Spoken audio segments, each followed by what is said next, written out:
Hi guys! Magandang araw! 1:30 na dito ng hapon. Hindi pa ako dito na yung order ko sa Carrefour. Hindi pa ako nakapagluto ng aking lunch. Kaya ito inaantay ko. Para na tayo, mag-prepare ng ating lunch. Ito yung ating mga pinag-order sa aking always present. And ang ating ulam for lunch. Ang dami pala mga people. And kinason ba? Kung sa Bisaya pa. Lagyan ko yan ng gata at saka malunggay. Yan yung ulam ko for lunch. Itlog, kasi wala pala kaming itlog. Hindi kanina gusto mag-breakfast. Tapos sabi ko, wala kaming itlog. And then yogurt. Strawberry. Malaki na naman ng onion. Tsaka aking tinapay. Kuha muna ako ng guys, malunggay. Yan, nakakuha na tayo ng malunggay. Kunti lang kasi mataas. So ito lang yung nakuha ko. Pwede na to. After makakuha ng malunggay, nagluto na nga ako agad para ako ay makakain na ng aking lunch. And napaisip ako mga people kasi sobrang taas ng aking malunggay. Makisuyo ako kay Saddam, yung gardener, na putulin yung dalawang malalaking sanga para manalingsing ba. Ano ba yung manalingsing sa Tagalog? Alam niyo yung pag pinutol yung sanga, may bagong sanga naman na may liit na uusbong. Yun yung salinsing sa Bisaya. So, yun yung plano ko guys. Kung makapunta yung gardener dito, makikisuyo ako sa kanya.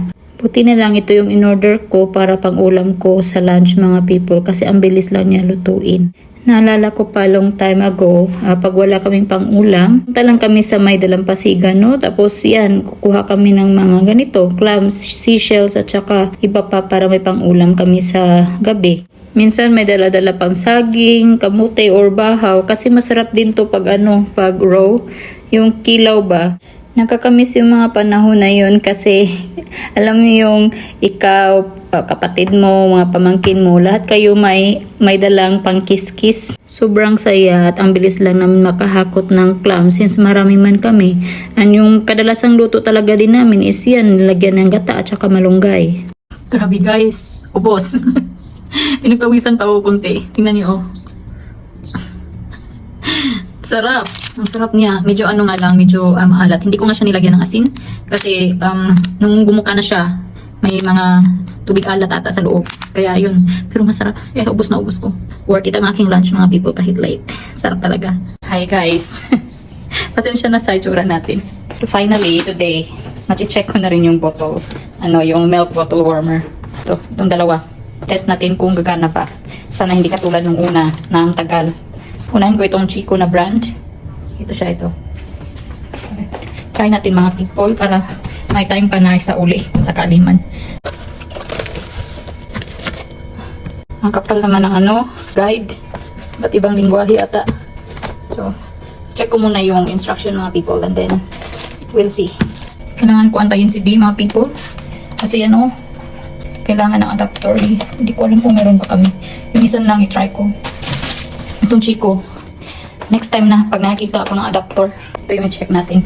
Ito may mga accessories din. Tulad ng una. Pero sana, gumana ng maayos. Yan na siya. Nilagyan ko na siya ng 500 ml na tubig. Tapos yun, naka-on natin. Set down natin sa warm milk. Yun. Tapos sinet ko na yung temperature na gusto ko to 40 degrees Celsius. Tapos ito yung current temperature ng tubig. Once daw mag-reach yan ng 40 degrees Celsius, pwede ko na ilagay yung milk bottle dito. So tingnan natin mga people kung mag-work ba to.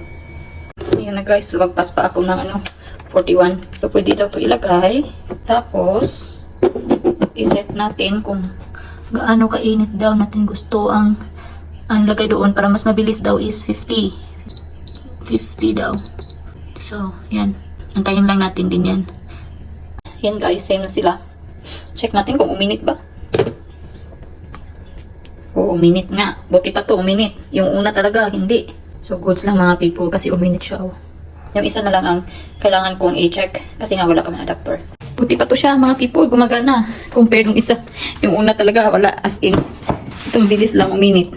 So, itong Chico, saka na pag may yun nga, pag may adapter na kami. Successful ang ating testing. Gumana siya. Goods. Buti na lang. Magluluto ako ng dinner ng maaga, guys. Kasi, kain kami ng maaga para ma-walking si Jaba ng maaga. Jaba? May panunuorin kasi si Di mamaya. Alas 9. Kaya kailangan naman kumain ng maaga para makapanood ng Netflix ng maaga din. Luto tayo ng chicken drumstick. Anuhan ko lang, lagyan ko lang ng barbecue sauce. Tapos pineapple chunks.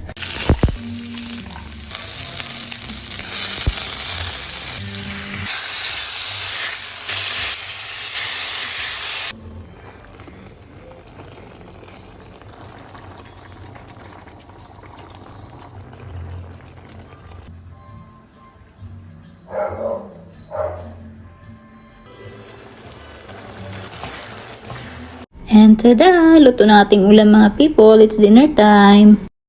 Ay mga people, nandito ako sa washroom. Ano na, ready to bed na ako. Kahit kunti lang yung ulam namin kanina, no? Pero goods lang kasya lang sa amin, hindi. Napusog ako. Kunti lang din yung rice na kinain ko. Tsaka dalawang drumstick na maliit. The rest is binigay ko na kay Dee. Na-walking din namin si Jaba. Grabe ang init na sa labas. Pinagpawisan ako nung community nag-walking. And then, tinapon na din namin yung recycling kasi nung last Sunday, hindi kami nakapag-grocery. So, kanina, puno-puno na yung bag. So, binitbit ko na lang. Hanggang dito na ang aking vlog, mga people, kasi matulog na ako. Maraming salamat sa inyong palaging panonood. Ingat kayo palagi. God bless and bye!